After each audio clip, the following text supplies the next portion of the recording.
Hi there. Question about using pulsing on our standard lights.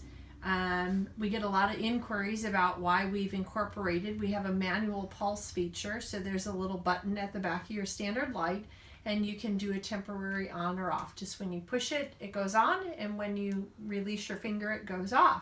The reason we designed it this way is we work on a lot of different animals, a lot of horses, a lot of cats, a lot of dogs.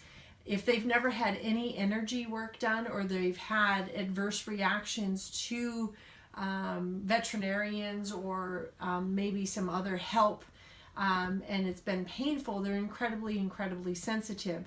So as an example, we were working on Pat Parelli's, one of his horses, and she's incredibly sensitive. And the first time that we went to use light therapy on her, she started bucking.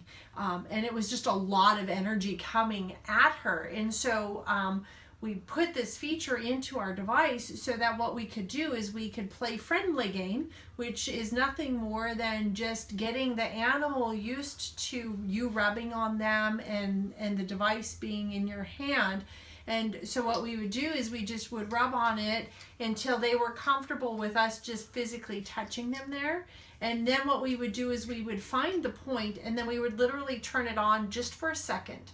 And what we were looking for is we were looking for that the brain switch. So we would turn it on for a second and let go, so that they could make the brain-body connection that the light is actually going to make them feel better. And usually within doing this 2 to 3 times, the animals would relax out. With Pat Parelli's horse, she was like, oh yeah, got it. It's a lot more energy than what I'm used to, but it feels good and I'm familiar with it.